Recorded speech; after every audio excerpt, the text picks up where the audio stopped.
Canal 11 Ushuaia.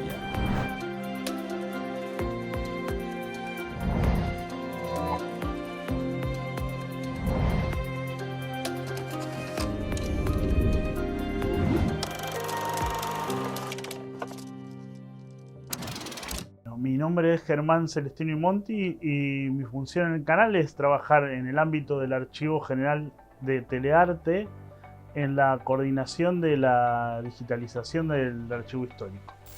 Empecé trabajando en mi archivo personal de Historia de la Televisión Argentina por una necesidad de investigación en la universidad y me di cuenta que no había acceso a dichos materiales, era muy difícil. Entonces, la mejor manera, en general se lo digo a todas las personas que quieran, es empezar a trabajar en los archivos.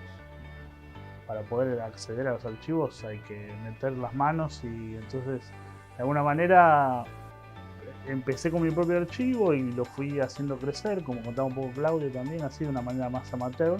Y ahí fui descubriendo la actividad y después me fui vinculando a trabajar en los archivos. Trabajé durante 4 años en el Museo del Cine de la Ciudad de Buenos Aires y ahora hace 4 años que estoy acá en el Archivo General de Telearte. Es fundamental porque son las imágenes y los sonidos de nuestra memoria colectiva. O sea, es patrimonio, está declarado por la UNESCO desde 1980 como patrimonio de la humanidad. Y todos tenemos derecho a poder investigar y conocer sobre nuestra propia historia. Y para eso necesitamos poder revisar las fuentes, porque no todo es un meme o algo que venga por terceras o cuartas veces. A veces podemos tener interés y necesidad de ir a las fuentes y ver las imágenes, y ver lo que sucedió, y ver qué se decía en ese momento. Nuestro trabajo en los medios es hacer disponible a todos. Los medios de comunicación en general están en vivo. La radio, la televisión, las redes sociales, los streaming, las web, los diarios. Y nuestro trabajo es mantener registro de lo que ya sucedió para poder aportar, como decía Claudio, por ejemplo, en la generación de nuevas notas, de nuevos trabajos, de nuevos productos audiovisuales, en este caso, apoyándose en imágenes históricas que puedan servir para ese fin. Yo manejo, en general, mi trabajo es manejar tapes, o sea, que se dejaron de usar hace 15 años, que están en formato SD, o sea, en la televisión cuadrada, 4 tercios, y convertirlos en datos a través de este proceso, el proceso de digitalización. Usamos un protocolo estándar internacionalmente, pero de nivel profesional, que es que digitalizamos los tapes de punta a punta en un formato estándar, que es el XDCAM 50, que es el formato que utilizan todas las cadenas de televisión para preservar sus materiales. Este es el LTO, esto es un cartridge de datos digitales que tiene varias generaciones. Las generaciones se van planteando a lo largo de los años automáticamente y duplican o triplican la capacidad del anterior y obligan a los usuarios a migrar. La forma de poder preservar los materiales en informática es haciéndolos migrar de disquete a CD, de CD a disco duro, de disco duro a cosas. Entonces, si vos no los movés, se pierden. Entonces, el formato LTO además te obliga a migrar. Ahora, estos son cartridge de 5, si no me equivoco, que tenían 3 teras de capacidad. Nosotros estamos usando cartridge 8 en el MAM nuevo, en el que maneja Mariela, en el Stratus, que tienen 12 teras. Entonces, a la vez el sistema te promueve a migrar los datos, pero te da la ventaja de que donde antes necesitabas 3 o 4 cassettes, ahora te entra todo en uno. Entonces achicás también el espacio y la eficiencia del sistema. Bueno, hay una curva que está estimada de que es el momento más alto ya pasó. Las tecnologías digitales tuvieron un perfeccionamiento y llegaron a un techo donde ya conseguimos empatar lo que hay en el analógico, digamos. Antes era más eran precarias, se veía peor, ¿no? Ahora lo que se captura es la información que hay en el tape tal cual, y se puede hacer una copia exacta en digital, pero a la vez entramos en otra, llegamos a esa máxima calidad de imagen digital, pero llegamos a otra caída, que es que los formatos analógicos se van degradando, como bien explicó Claudio, solos. No confundir con el fílmico, que es distinto. Es otra tarea de preservación distinta. Esto es magnético, estos son tapes. Los tapes no sobreviven dejándolos en un depósito, ni que sea la temperatura que vos quieras, ni nada. Los tapes necesitan migrar. Antes, la forma de preservarlos era pasarlos de un formato a otro. En los 80 era pasar de cintas de 1 pulgada a Betacam, en los 2000 era pasar de Betacam a Betacam digital, en los 2010 era pasar de Betacam digital al soporte físico de XD-Cam, que era un disco, y ahora, del 2015 para acá, es pasarlos a archivos digitales en soportes de almacenamiento digitales redundantes. Entonces el desafío más grande es poder llegar a digitalizar toda esa información en tiempo y forma antes de que el soporte original, de que el tape se pudra o de que las máquinas dejen de andar, básicamente. Estamos corriendo, nos corre ese reloj. La UNESCO dice que hasta el 2025 hay tiempo. Estamos en el 2025. Así que démosle un poco de changüí y damos 10 años más. Una vez que se convierte en digital, lo ideal es migrarlo. O sea, un día lo guardaron en un disquito duro de 1 tera, a los 2 años se compra un disquito de 2 tera y pasan ese tera al otro y agregan, y a los 4 años se compran uno de 4 tera y pasan los 2 y los 1 y guardan todos, pero es migrar, es migrar. Es migrar y difundir. Lo más importante del archivo es difundir, porque lo que no se conoce no se quiere. Entonces, nosotros la tarea que hacemos acá es mostrar al canal primero, a los productores del canal primero y después a nuestro público, nuestro propio archivo, para que lo conozcan y lo quieran. Y lo que se quiere se guarda y se preserva.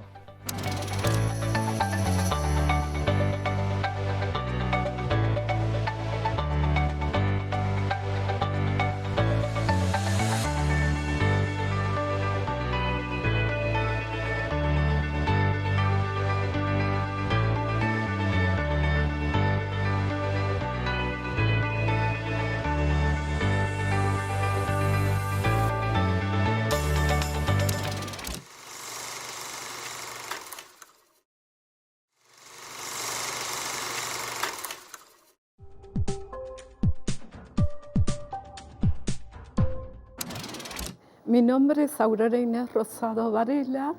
Enriqueta Gastelumendi era mi abuela, más conocida como la India Varela, ¿no? Por la gente que la visitaba o que llevaba los trabajos, las tallas de ella, ¿no?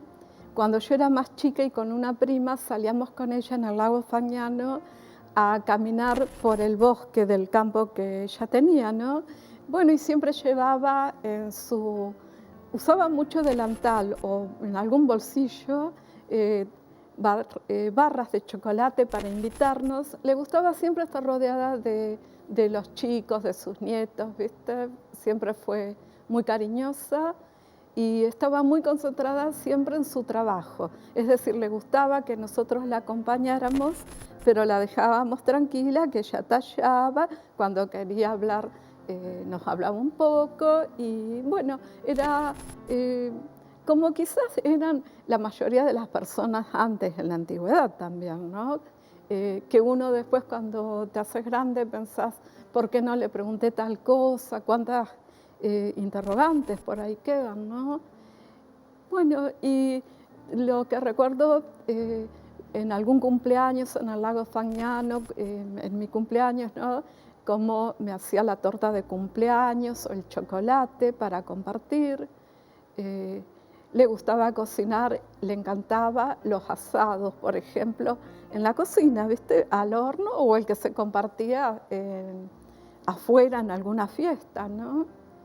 Y sí, tenía sus momentos de estar contenta, de buen humor, y cuando estaba contenta, por ejemplo, de su banco donde ella estaba sentada trabajando, iba en su casa, ¿no? De San Martín, hacia la cocina, era grande la casa, y daba saltitos, ¿no? Iba saltando mientras caminaba, entonces eso te daba la pauta que la abuela estaba contenta, ¿viste?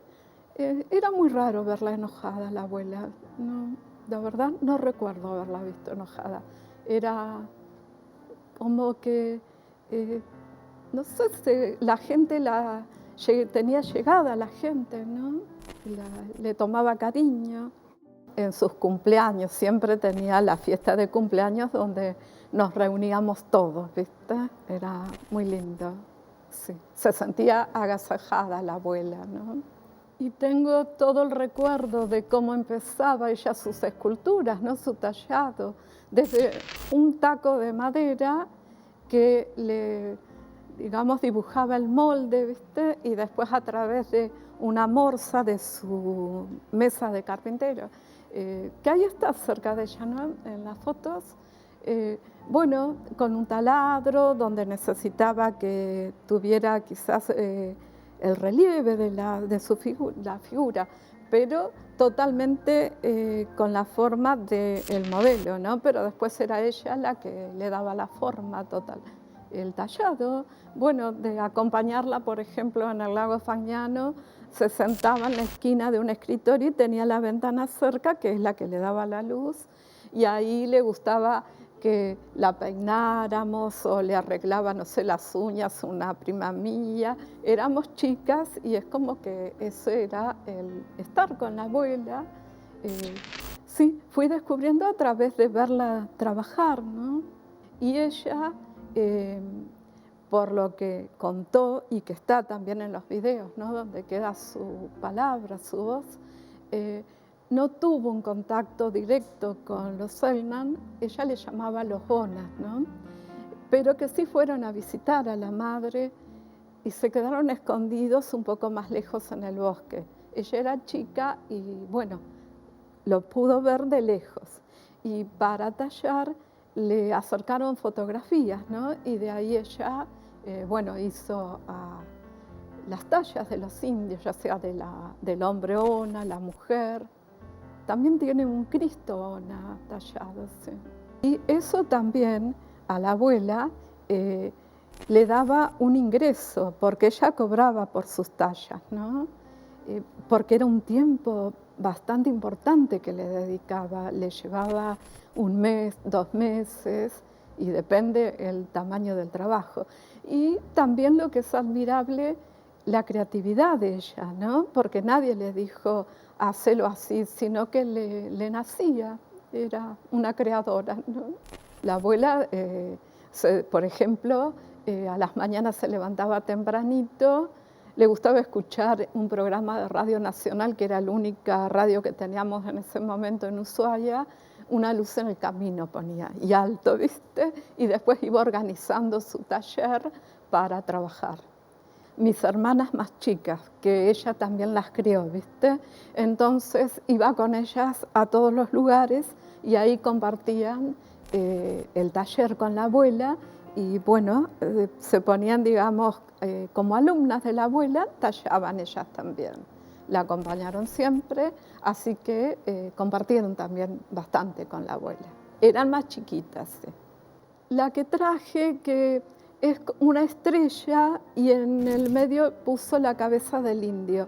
Esa me la regaló cuando yo cumplí 18 años y ahí la conservo porque, bueno, es un recuerdo muy, muy bonito. Y traje una media cabeza de india que si vos después la tocas al tacto te vas a dar cuenta lo bonito, la forma, ¿no? Cómo se destacan los pómulos, el cabello, el pelo de la india, ¿no? Muy, muy lindo. Taladro, hacha, una que yo le digo formón, que no sé si está bien dicho, cuchillos, ¿viste? Cuchillos chiquitos, que entonces ella también nos enseñaba que nunca apuntes hacia vos, hacia tu cuerpo, los utensilios, las cosas que ella usaba, ¿no? Para hacer los trabajos, porque corrías el riesgo de lastimarte.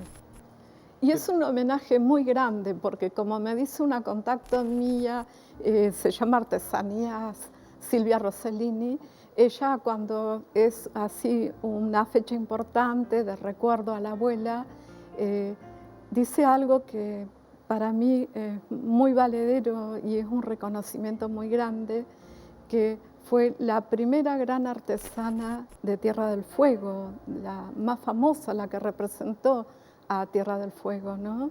En exposiciones. Y bueno, ahora va quedando su nombre en las calles, por ejemplo, del Valle de Andorra, hay otra en un barrio de Río Grande, más el intendente Daniele, que ahora se cumple 30 años, me decía una prima que le comentaron de municipalidad. Van a hacerle un homenaje en la Casa de la Cultura que lleva su nombre, ¿no? Eso fue durante la intendencia de Mario Daniele que le pusieron. También tiene el nombre de la abuela una escuela, un anexo de Cloquetén en el barrio Río Pipo. Hay un edificio que se llama Enriqueta Gastelumendi y hay otro que es Eva Perón, si no me equivoco. Bien no sé cómo está distribuido, ¿viste? Pero también está su nombre ahí. Y bueno, en el Paseo de los Artesanos, que lamentablemente no lleva más, no hay un cartel que la distinga con el nombre de ella, ¿eh? Solamente queda la ordenanza, pero no se ve el nombre de la abuela. Es más, yo tengo alguna foto donde está el cartel original, pero está apoyado a los pies de un árbol, ¿viste? Eso quizás da un poco de tristeza, sería lindo verlo como fue original, ¿no? Pero siempre está así, el nombre de ella está presente, totalmente. Y en la biblioteca de la Escuela 9 también. Cuando se inauguró el museo, Oscar Pablo Zanola estaba muy en contacto con la abuela y si había alguna exposición en Buenos Aires, la llevaba. Tengo una revista donde figura la participación de la abuela por el Fondo Nacional de las Artes, creo que se llamaba en ese momento. Y después también tengo una tarjeta telefónica de Argentina donde está la talla de la abuela. En diferentes ocasiones y lugares está el nombre de ella.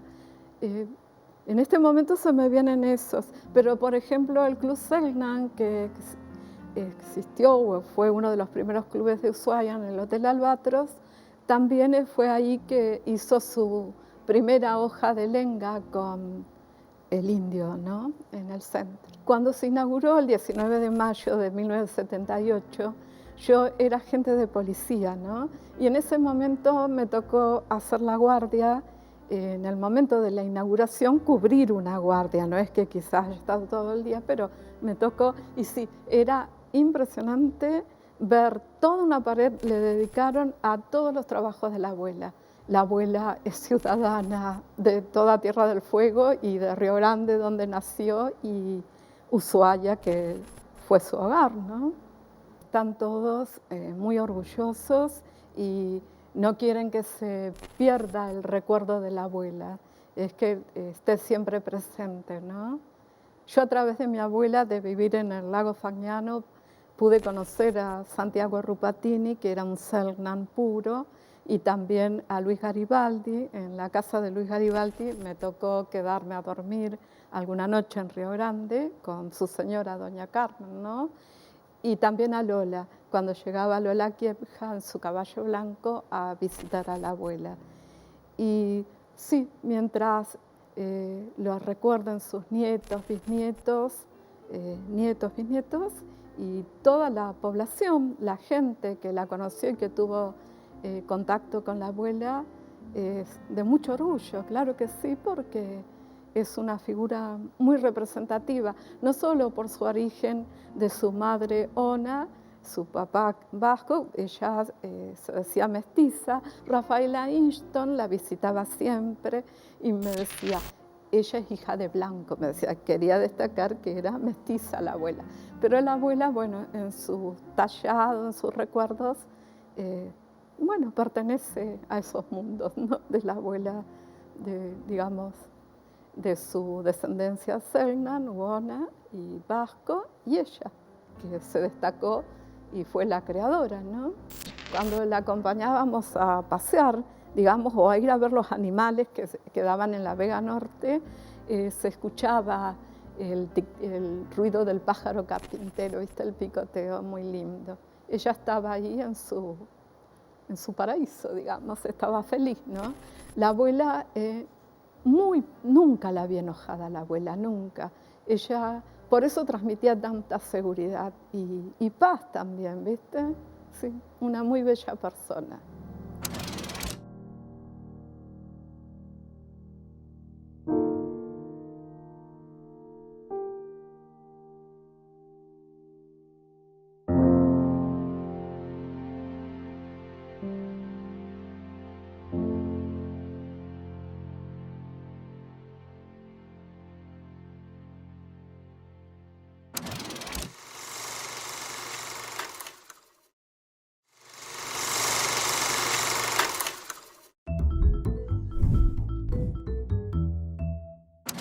Bueno, felicidades a todos, porque salvo los nativos de esta tierra, los verdaderos dueños, somos todos inmigrantes, internos o externos, así que felicidades a todos, un feliz día y dar gracias a Dios que por lo menos mis abuelos decidieron llegar a la Argentina, que fue su patria.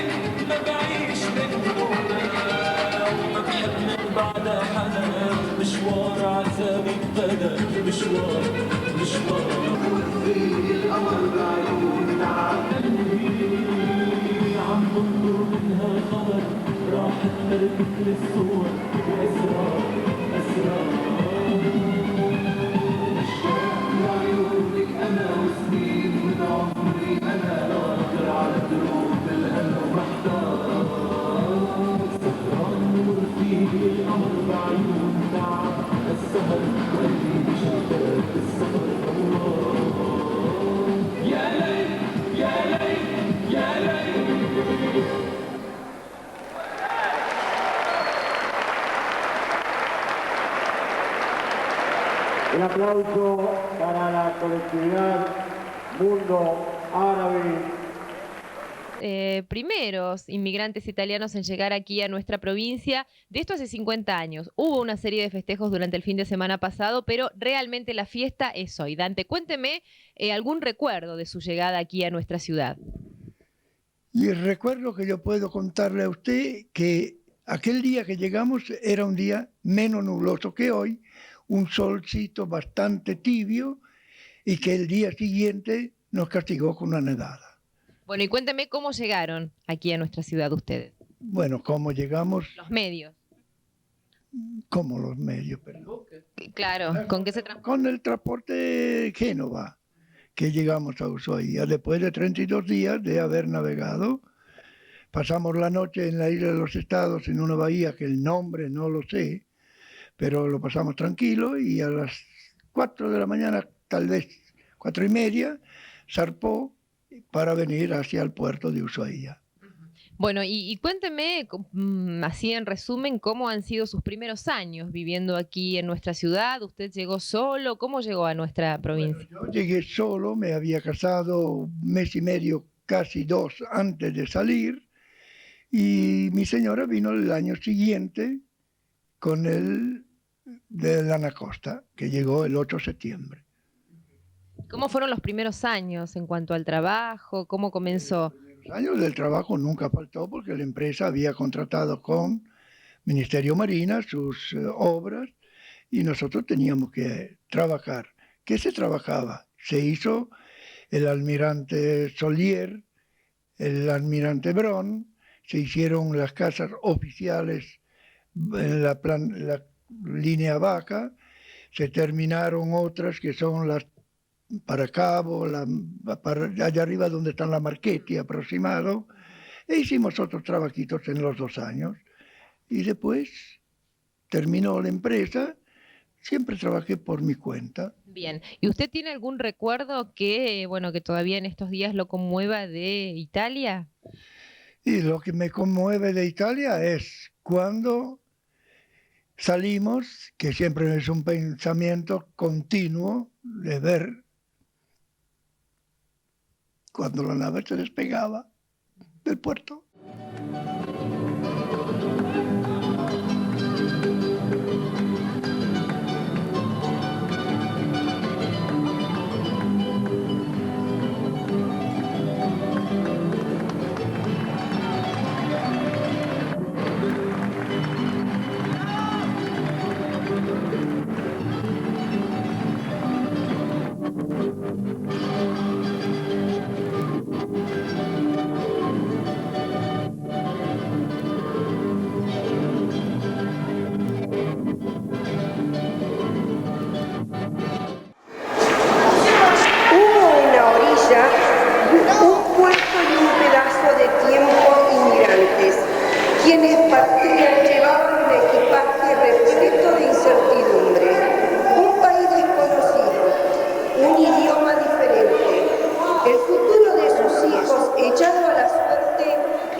afectos y memoria para comenzar de nuevo. Pero hubo también una orilla, un puerto y un pedazo de tiempo argentino. La nostalgia y el dolor del desarraigo se hermanaron con el esfuerzo recompensado, con la esperanza creciente de tiempos mejores, con sensaciones casi perdidas durante las 2 días de mar. Quienes partieron no olvidaron su origen: italianos, españoles, portugueses, alemanes, finlandeses y chilenos, pero tampoco pudieron evitar que la geografía argentina ocupara un lugar extenso como ella en su corazón. Muchos partieron y no regresaron, no al menos hasta años después, cuando ya era imposible diferenciar sus 2 patrias. Muchas gracias. Nuestro país creció de la mano de inmigrantes que dejaron su tierra con una valija cargada de esperanza. Por esos motivos se festeja su día, con el fin de cultivar las tradiciones de las distintas colectividades que viven en nuestro suelo. Los brazos viajaron, el corazón quedó, pero una estrella nos llama del sur y un barco de esperanzas cruza el mar. América, la tierra del sueño azul.